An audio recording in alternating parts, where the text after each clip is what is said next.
Hey guys, I'm Joe Zamataro for PWC Muscle, and as part of our ongoing Sea-Doo Spark build series, we're going to be today installing an intake grate onto our Project Spark.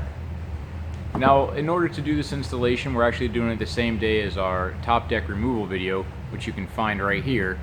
And you need to take the top deck off in order to get to the bolts to install the intake grate. And if you have an IBR model, you also need to take off the jet pump. You can find a link right here to our impeller install video, and that will give you the procedure in order to take off the jet pump. So now with the top deck off and the pump off, we can go on to the next step. Here we can see the two bolts that we need to remove. They're 8mm socket, and they come straight out pretty easily.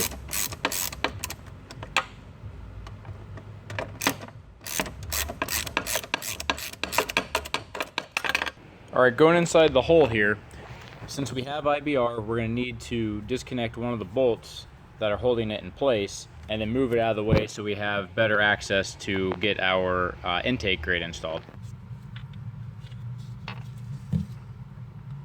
And then we're just going to lift and move the IBR, just rotate a little bit here.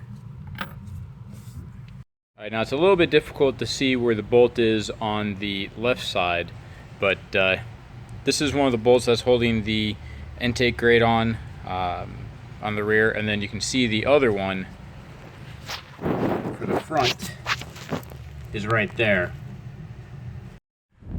Alright, this is one of the times where having a shop card is nice because it allows us real clean access to our intake grate. So you can see the bolt for the front is here, and then one here and on the other side. And these are just 13mm.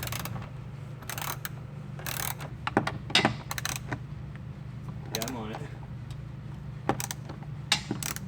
Alright, we can see our stock intake grate next to our Riva one. And on the stock intake grate, it's going to have some spots where silicone was applied on those bolt holes.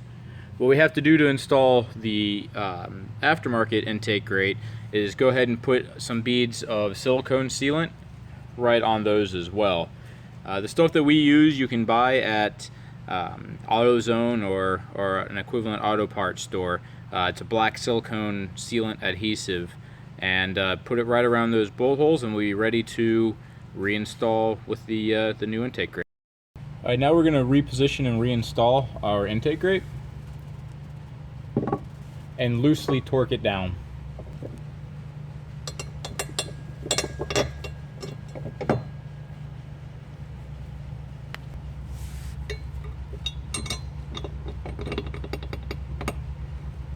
Okay, before we fully torque down our bolts on the intake grate, we have to reinstall the new ones that Riva provided that go into where the jet pump was. Put a little bit of blue Loctite on these before we put them in. Now we can retorque our bolts under here to 18 Newton meters, tighten it up, and then we'll be done with the installation portion of our intake grate. Put the IBR actuator back into place. You just rotate it down, put it on its fitting, and then the bolt and washer. Okay, and that really wraps up the installation of our intake grate. From here we'll be reinstalling the top deck, but you can find more details on that on the top deck removal video. And then also putting the jet pump back in, which is part of the impeller wear ring removal and installation videos.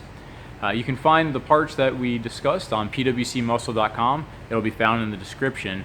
And all conversations related to this installation and to our Spark build series are found on pwcextreme.com.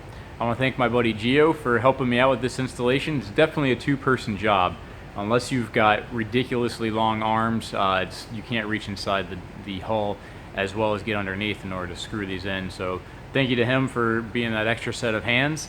And as always, ride fast, ride safe, and we'll see you on the water.